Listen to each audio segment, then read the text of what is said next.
तो दोस्तों, आज हम एक ऐसी मैन हुआ की कहानी जानने वाले हैं जहां भविष्य की स्पेस टेक्नोलॉजी और पुरानी मार्शल आर्ट्स आपस में टकराने वाली है। कहानी हमें ले जाती है साल 3077 में। खबकिन कहानी की शुरुआत होती है कुछ बाउंटी हंटर्स से।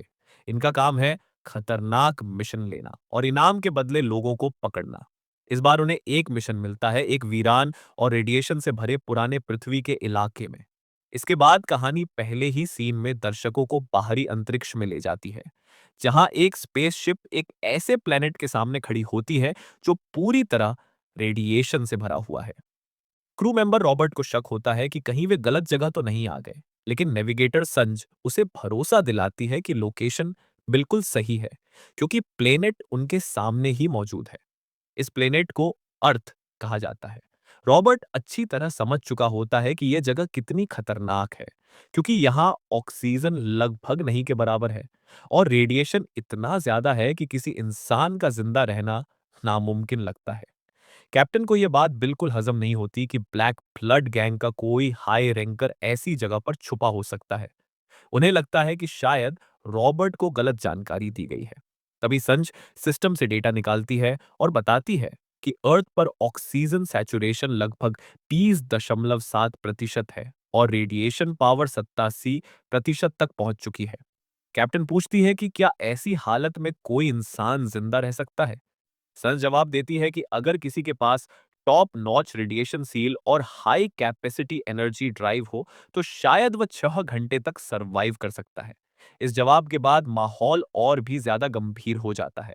अचानक शिप के सिस्टम से एक चौंकाने वाली सूचना मिलती है कि अर्थ की सतह के नीचे एक ह्यूमन लाइफ सिग्नल डिटेक्ट हुआ है। इसका मतलब साफ है कि इस जानलेवा प्लेनेट पर जमीन के नीचे कोई इंसान अभी भी जिंदा है। यही वजह है कि पूरी टीम वहां पहुंचती है। जिस जगह वे उतरते हैं उसे कभी एक फेमस माउंटेन माना जाता था। कैप्टन ये जानकर हैरान रह जाती है कि यही वह जगह है जहां से मार्शल आर्ट्स सिस्टम की शुरुआत हुई थी और जहां पुराने जमाने के लेजेंडरी मार्शल आर्टिस्ट रहा करते थे। संज ईयरफोन के जरिए बताती है कि जिस जगह कैप्टन खड़ी है वहीं से लाइव सिग्नल आ रहा है। कैप्टन घुटनों के बल बैठकर जमीन पर हाथ रखती है और महसूस करती है कि नीचे कोई जिंदा प्राणी दफन है। बिना समय गंवाए वो अपनी इंटरनल एनर्जी एक्टिवेट करती है और जमीन पर एक बेहद ताकतवर हमला करती है। जोरदार धमाके के साथ एक बड़ा सा गड्ढा बन जाता है। रॉबर्ट गुस्से में उसे अगली बार पहले चेतावनी देने को कहता है। गड्ढे के अंदर उतरने पर उन्हें एक विशाल और रहस्यमयी दरवाजा दिखाई देता है, जिस पर एक ऐसी प्राचीन भाषा में लिखा होता है जिसे लगभग 2000 साल पहले इस्तेमाल किया जाता था। संज उस भाषा का अनुवाद करती है जिसमें लिखा होता है कि दुनिया उससे डरती है, उसे यहीं कैद किया गया है और अगर कोई मरना नहीं चाहता तो इस दरवाजे को न खोले। इस चेतावनी के बावजूद रॉबर्ट को लगता है कि उनका टारगेट यहीं छुपा हुआ है और दरवाजा खोल दिया जाता है। दरवाजा खुलते ही सब लोग पूरी तरह चौंक जाते हैं। सामने एक विशाल हॉल होता है, जहां स्टेज पर रखी कुर्सी पर एक आदमी बैठा होता है। उसके बाल सिर से लेकर पैरों तक फैले होते हैं और पूरा शरीर दाढ़ी और बालों से ढका होता है। वह बिल्कुल शांत, आंखें बंद किए बैठा होता है। ये देखकर सब कंफ्यूज हो जाते हैं कि यह इंसान है या कोई राक्षस, और क्या सच में यह 2000 साल से जिंदा है। कैप्टन उसे जांचने के लिए उसकी नाक को छूती है, लेकिन अगले ही पल उस आदमी के शरीर से खतरनाक एनर्जी फूट पड़ती है। कैप्टन का मैजिकल अटैक पूरी तरह बेकार साबित होता है और एनर्जी ब्लास्ट इतना ताकतवर होता है कि उसका असर स्पेसशिप तक पहुंच जाता है। कैप्टन जमीन पर गिर जाती है और उसके मुंह से खून निकलने लगता है। तभी वह रहस्यमयी व्यक्ति बोलता है और पूछता है कि वह कौन है जिसने उसे जगाने की हिम्मत की। कैप्टन सदमे में हो और कुछ बोल नहीं पाती। दोनों के बीच जबरदस्त टक्कर होती है, लेकिन कैप्टन की सारी एनर्जी खर्च हो जाने के बावजूद वह व्यक्ति बिल्कुल ठीक रहता है। वह बताता है कि कैप्टन ने जो टेक्निक इस्तेमाल की थी वह क्वांटम गोल्डन डिवाइन पैलम्यू है, जो एक बेहद खतरनाक और लेजेंडरी मार्शल आर्ट मानी जाती है। इससे यह साफ हो जाता है कि सामने बैठा इंसान कोई साधारण प्राणी नहीं, बल्कि एक असली लेजेंड है। अचानक वह आदमी हवा से नीचे गिर जाता है, जिसे देखकर सब सोचते हैं कि शायद वह मर गया। लेकिन संज बताती है कि वह अभी भी जिंदा है। बस एनर्जी की कमी और जबरदस्त भूख की वजह से बेहोश हो गया है। आखिर में कैप्टन सबको चौंका देते हुए उस रहस्यमयी और खतरनाक इंसान को स्पेसशिप पर ले आती है। रॉबर्ट इस फैसले से बिल्कुल खुश नहीं होता और कहता है कि यह किसी आपदा को साथ लाने जैसा है। लेकिन कैप्टन शांत स्वर में कहती है कि यह इंसान उनकी सोच से कहीं ज्यादा कीमती है। वह आगे बताता है कि कम से कम एक रेडियो एक्टिव कॉकरोच की कीमत कुछ डॉलर्स होती, लेकिन यह पागल मॉन्सर उनके लिए कुछ भी वर्थ नहीं है और उसे साथ ले जाने की कोई जरूरत नहीं है। इसी दौरान वह सब उस इमोबाइल क्रचर को देखते रहते हैं जिसे सारोंग ने किसी बंधन में लपेट कर रखा था ताकि वह हिल ना पाए। सरोंग जिद करती है कि वह क्रचर पैसों के लायक है। रॉबर्ट और संजा बस उसे ब्लैंकली घूरते हैं, ये सोचकर कि उसका क्या मतलब है। वो उसके समझाने का वेट करते हैं, लेकिन वह बस वहां खड़ी रहती है और क्रचर अभी भी उनके सामने पड़ा है। वह आगे कहती है कि वह क्रचर सिर्फ पैसों के लायक नहीं है, वह ढेर सारे पैसों के लायक है। दोनों उसकी बात सुनकर एक्सक्लेम करते हैं, ये सोचकर कि उसका क्या मतलब है। सरोंग उनसे पूछती है कि आज उनके पास सबसे वैल्यूएबल कल्चरल हेरिटेज क्या है। संजा जवाब देती है कि एंशियंट मार्शल आर्ट्स सबसे वैल्यूएबल कल्चरल हेरिटेज है। वे आगे कहती है कि आर्ट जितना ओरिजिनल फॉर्म के करीब होता है, वह उतना ही महंगा होता है। सरोंग मान जाती है और कहती है कि यह ऑब्वियस है कि जो फर्स्ट बॉल उन्होंने पकड़ा है वह करीब 2000 साल पहले का एंशियंट मार्शल आर्टिस्ट है और उसकी केव पर बनी इनरिप्शन से यह साबित होता है। वह समझाती है कि 2000 साल पहले का समय एक लेजेंडरी पीरियड था जब मार्शल आर्ट्स बहुत डेवलप थे। वो कहती है कि उस दौर की lowest class F grade techniques भी कम से कम 1000 क्रेडिट्स दिला सकती है। क्रिएचर एफ ग्रेड जैसे लो लेवल का नहीं है और वह शायद एक ग्रैंड मास्टर था जो कम से कम एक एस रैंक या उससे भी हायर था। रॉबर्ट उसकी बात समझता है और बोल उठता है कि वह जैकपॉट हिट कर रहे हैं अगर वह सच में एस रैंक है। वो कहता है कि अब उनके लिए एक ही इशू है, अगर वह उनके शिप पर जाग गया तो। सारोंग उन्हें चिंता ना करने को कहती है क्योंकि उसने उसे सेलेस्टियल सिल्क वार्म थ्रेड से बांधा है जो स्पेसशिप रिपेयर्स में यूज होते हैं। वह ब्रैग करती है कि शॉल इंसेक्ट का हेड भी उसे काट नहीं सकता अगर वह चाहे तो। कुछ सेकंड्स बाद उन्हें एक फटने की आवाज सुनाई देती है और सरोंग बोलना बंद कर देती है जब उसे रियलाइज होता है कि क्या हुआ। वह पीछे की तरफ देखती है, ये होप करते हुए कि वह जो सोच रही है वह नहीं है। जब वह मुड़कर देखती है तो क्रचर ने उसके कीमती सेलेस्टियल सिल्क वर्म थ्रेड्स को पॉलीथीन रैपर की तरह आसानी से फाड़ दिया है। वह बस वहां खड़ा उन्हें घूर रहा है। वो अपनी धमकी जारी रखता है। ये पूछता है कि उसे बेइज्जत करने के लिए लोली ग्रेव रॉबर्स जैसे लोगों में क्या हिम्मत है। वह गुस्से से जलने लगता है और उन्हें टुकड़े टुकड़े करने की धमकी देता है। कैप्टन गुस्से में गाली देना शुरू करती है और अपनी तलवार निकालती है क्योंकि उसने एक्सपेक्ट नहीं किया था कि वह इतनी आसानी से खुद को फ्री कर लेगा। और रॉबर्ट उसे ब्लेम करना शुरू कर देता है क्योंकि उसने उसे पहले ही बताया था कि ऐसा होगा। जब वह उससे लड़ने की तैयारी करते हैं, वह जो होता है उसे हैरान हो जाते हैं। जैसे ही वह क्रचर ब्लेजिंग ग्लोरी में रोशन होता है और उन्हें भस्म करने की तैयारी करता है, संजय एक प्लेट पर ग्रिल्ड हॉट डॉग्स लेकर उसके सामने आती है। हॉट डॉग्स इतने अपीलिंग लग रहे हैं और उनकी खुशबू पूरे एटमॉस्फेयर और स्पेस शिपिप को भर देती है। रॉबर्ट और सरोंग हैरान होकर देखते हैं जैसे चीजें एकदम से बदल जाती हैं। जो उन्होंने एक्सपेक्ट किया था उसके बिल्कुल उल्टा। वह क्रचर जल्द ही लड़ाई को छोड़ देता है और पागलपन की तरह हॉट डॉग्स को खाना शुरू कर देता है। वह तीनों देखते रहते हैं जैसे वह क्रचर उनके टेबल पर बैठकर फ्रेंटिकली हॉट डॉग्स को निगलता है, उनकी प्रेजेंस को इग्नोर करते हुए। कैप्टन संजा से पूछती है कि उसे कैसे पता चला कि यह काम करेगा। संजा उन्हें बस कहती है कि यह ऑब्वियस था क्योंकि वह बहुत लंबे वक्त से भूखा था। वह समझाती है कि किसी भी भूखे बीस्ट के लिए सबसे अच्छी चीज एक सॉसेज है। वह बस संजा की इंटेलिजेंस और क्विक थिंकिंग पर एक्सक्लेम कर सकते हैं। उसी दौरान शिप प्लेनेट अर्थ के करीब हवा में रुका हुआ था, जहां से वह कुछ ही देर पहले आए थे। कुछ देर बाद वो creature S devil Bunty hunters के साथ सिविलाइज डिस्कशन करता है। वो उनकी बात दोहराता है जो उन्होंने उसे बताया था कि वह ग्रेव रॉबर्स नहीं है बल्कि सिर्फ बंटी हंटर्स हैं जिन्होंने उसे गलती से जगा दिया। बात को कंफर्म करने के लिए वो ये भी पूछता है कि क्या उन्होंने कहा था कि ये दुनिया उसके टाइम से 2000 साल बाद की दुनिया है, जहां इंसान एक दूसरे को नुकसान पहुंचाने की अपनी इच्छाओं में और आगे बढ़ गए थे और इसलिए उन्होंने दुनिया को बर्बाद कर दिया और आसमान में रहने का फैसला किया। सरंग उसे बताती है कि तब से चीजें स्टेबलाइज हो गई हैं क्योंकि इंसानों ने न्यूक्लियर वेपन समेत मार्शल आर्ट्स के अलावा किसी भी वेपन को अलाउ ना करने का फैसला किया है। वो बस पूछता है कि न्यूक्लियर वेपन्स क्या होते हैं, है क्योंकि वह करीब 2000 साल पुराना है और न्यूक्लियर वेपन्स के बारे में नहीं जानता। अब भी कंफ्यूज्ड, वह बंटी हंटर्स से पूछता है कि करंट इरा को क्या कहते हैं।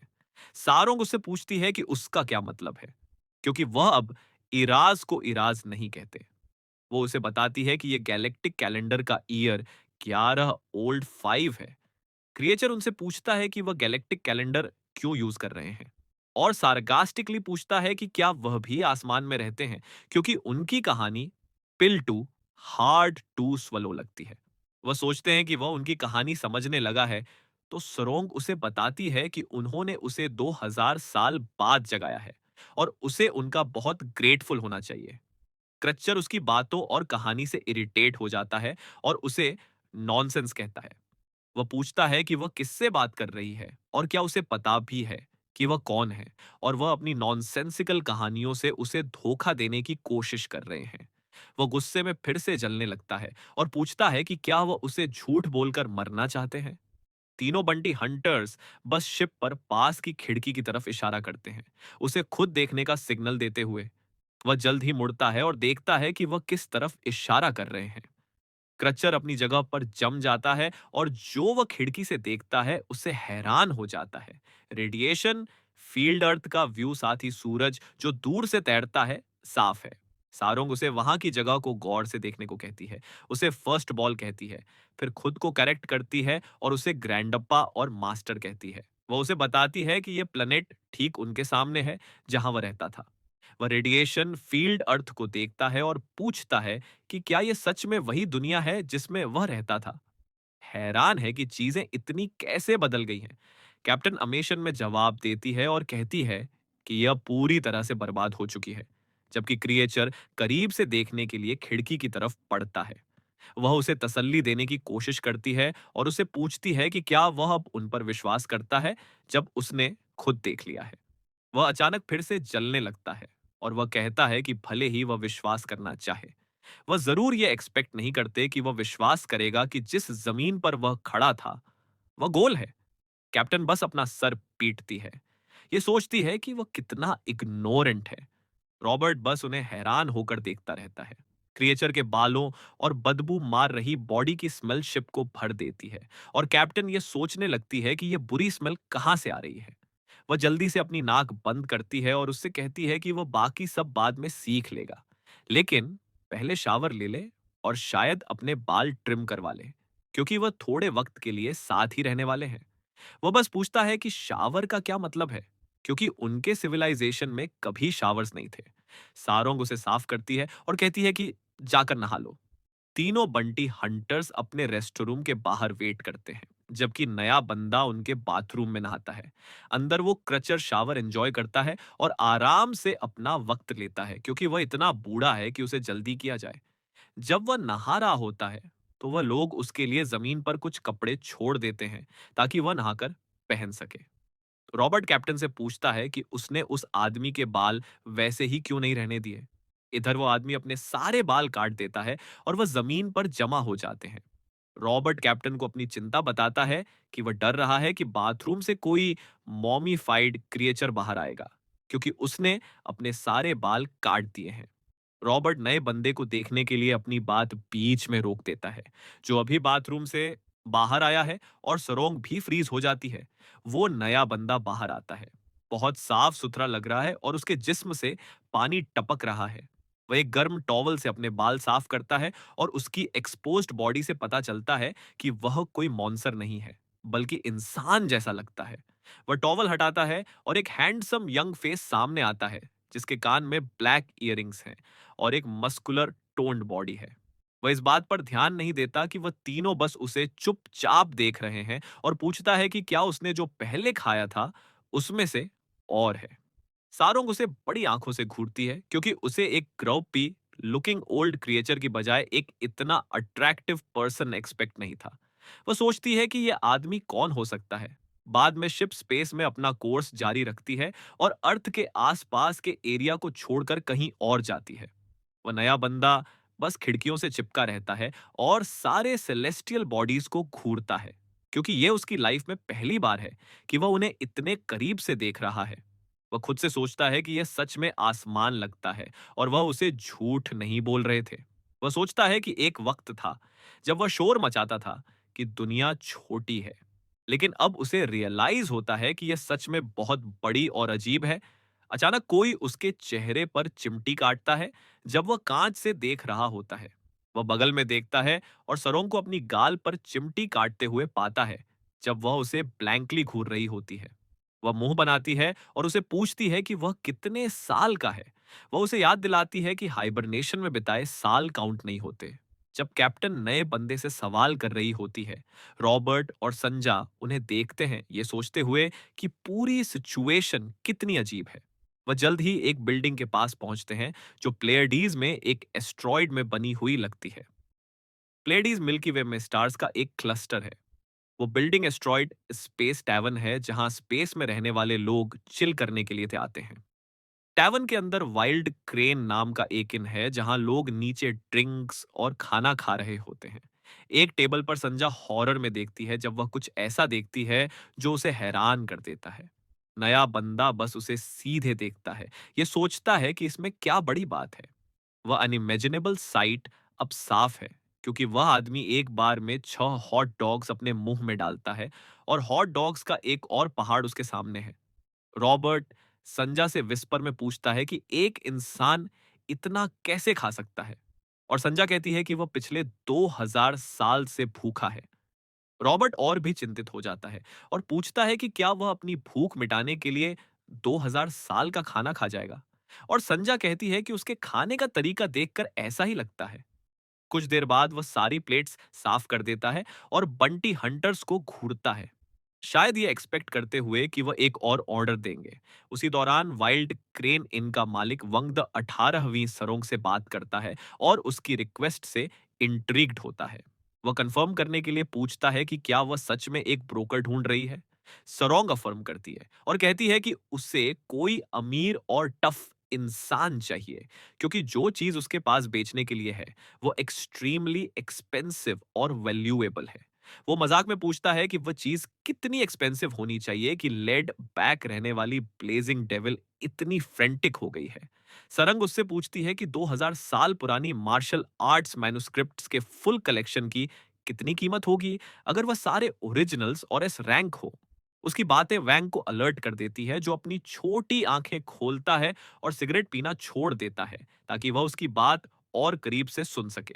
वह फिर से पफिंग करता है और धुएं की स्ट्रीम छोड़ता है, जो सवाल उसने उससे पूछा था उस पर गौर करते हुए।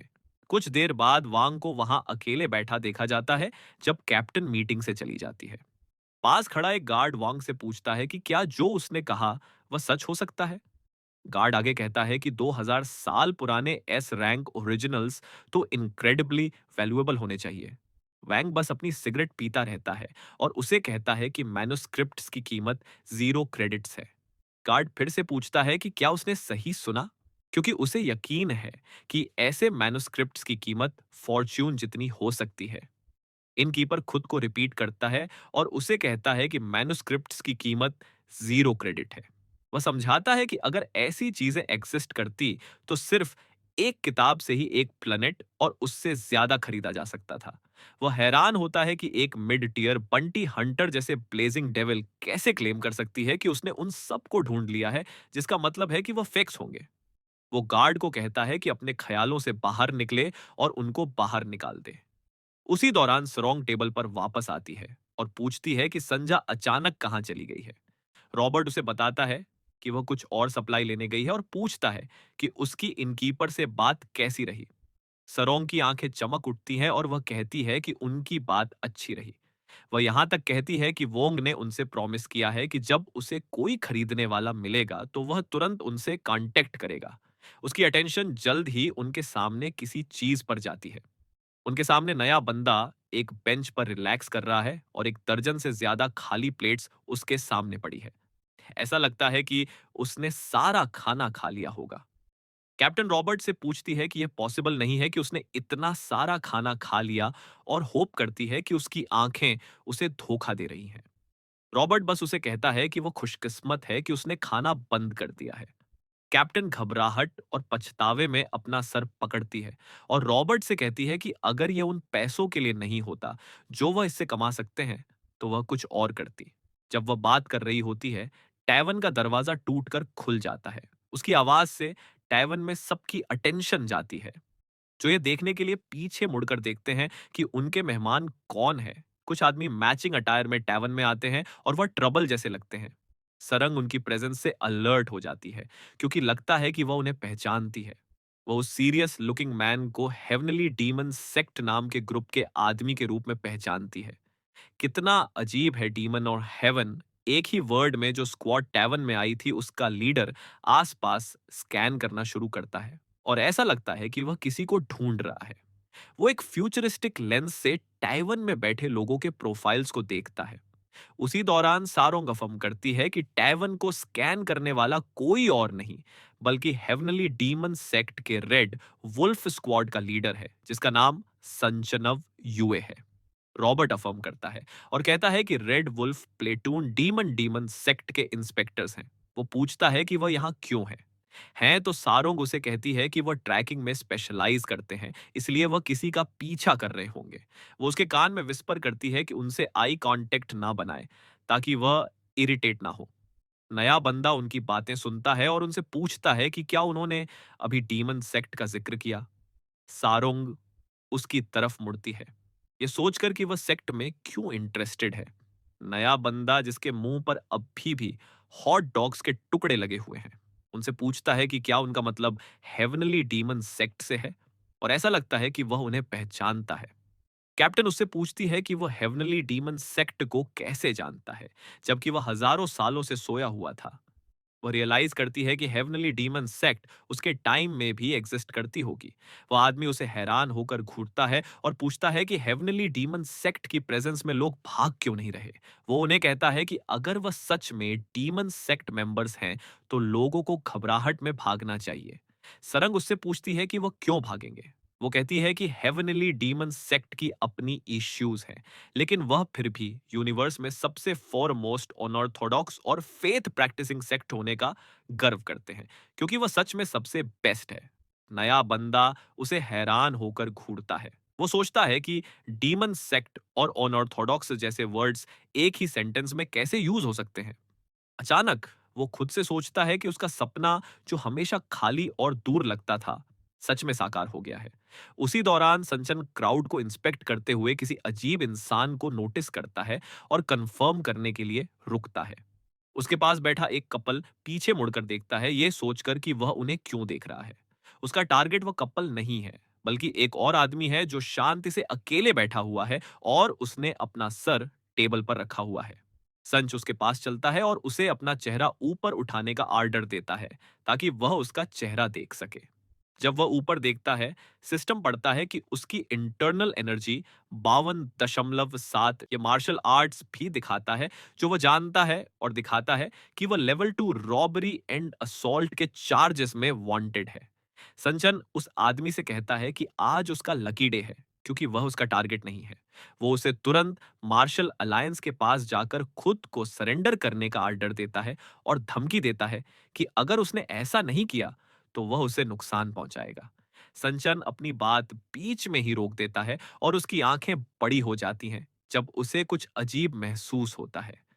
एक हाथ उसके सर पर आया लगता है और संचन यह सोचता हुआ कि किस्म में इतनी फ्रंटरी है कि वह ना सिर्फ उसके पास आने की बल्कि उसके सर पर हाथ रखने की हिम्मत करे। यह हमारा मार्शल आर्ट्स मास्टर निकला, जो संचन के सर को बिल्ली की तरह सहलाना शुरू कर देता है। हमारा बंदा बताता है कि संचन कितना एडमरेबल लगता है। अभी भी उसका सर ऐसे सहला रहा है जैसे वह एक बच्चा हो। मार्शल आर्ट्स मास्टर संचन को बताता है कि उसका सीमिंगली इम्पॉसिबल ड्रीम सच हो गया है। इसी दौरान टैवन में लोग फ्रीज हो जाते हैं और उसे घूरने लगते हैं, क्योंकि उन्होंने कभी किसी को डीमन सेक्ट के मेंबर के पास आने की भी हिम्मत करते हुए नहीं देखा था। कुछ और लोग जो ताश खेल रहे थे, वो खेलना बंद कर देते हैं, ये रियलाइज करते हुए कि ऐसी एनकाउंटर से सिर्फ ट्रबल ही आ सकती है। मार्शल आर्ट्स मास्टर उन्हें बताता है कि उन्होंने उसके सपने को सच कर दिखाया है। उन्हें यंग वंस कहता हुआ वह हेवनली डीमन सेक्ट की तारीफ करना शुरू कर देता है और कहता है कि उन्होंने ये अचीव किया, ये एडमरेबल है। वो संचन के सर को और भी गले लगाता है। उसे उन तकलीफों के लिए तसल्ली देते हुए जो उन यंग वंस ने इतनी ऊंची पोजीशन अचीव करने के लिए झेली होंगी। यहां तक कि वह आदमी जिसे संचन धमकी दे रहा था, वह भी मार्शल आर्ट्स मास्टर को चुपचाप घूरता रहता है, यह सोचता हुआ कि क्या हो रहा है। जब वह संचन के सर को गले लगाता रहता है, संचन 1 इंच भी नहीं हिलता और पूछता है कि क्या वह नया बंदा इंटेलिजेंस इश्यूज वाला बच्चा है। रॉबर्ट संचन को शांत करने की कोशिश करता है और उसे बताता है कि उनका दोस्त टेक्निकली मेंटली अनस्टेबल नहीं है, बस उसमें कोई सोशल स्किल्स नहीं है। संचन मार्शल मास्टर को चाइल्ड कहता है और उसे कहता है कि उसे यह जान लेना चाहिए कि यह उसका भी लकी डे है, और उसके सर से अपने हाथ हटाने की कोशिश करता है। वो उसे कहता है कि अगर उसने उसकी बॉडी से थोड़ी सी भी मार्शल आर्ट महसूस की होती तो वह उसके टुकड़े टुकड़े कर देता। संच उसके हाथों को खुद से हटाने की कोशिश करता है, लेकिन रियलाइज करता है कि यह उसके सोचे से ज्यादा मुश्किल है और स्ट्रगल करना शुरू कर देता है। वह हैरान होता है कि वह उस बच्चे के हाथ नहीं हटा सकता, चाहे वह कितनी भी एनर्जी यूज कर रहा हो। रॉबर्ट हैरान होता है कि red wolf gang leader grant क्यों कर रहा है और सरोंग से पूछता है कि क्या कुछ गलत है, लेकिन वह उसे कहती है कि उसे नहीं पता। संचन और ज्यादा स्ट्रेंथ के साथ नए बंदे के हाथ को हटाने की कोशिश करता है, अपनी मार्शल आर्ट्स टेक्निक से और ज्यादा ताकत लगाता है, लेकिन यह काम नहीं करता तो वह गाली देना शुरू कर देता है। संचन अपने इंटरनल एनर्जी ड्राइव का यूज करने का फैसला करता है तो सिस्टम ब्लड वुल्फ 8 नाम की चीज को मैक्सिमम ड्राइव रेट पर एक्टिवेट करता है। संचन की आंखें पूरी तरह से सफेद हो जाती हैं और वह पूरी तरह से एक दूसरे मोड में चला जाता है। वह एक बड़ी मात्रा में पावर रिलीज करने में कामयाब होता है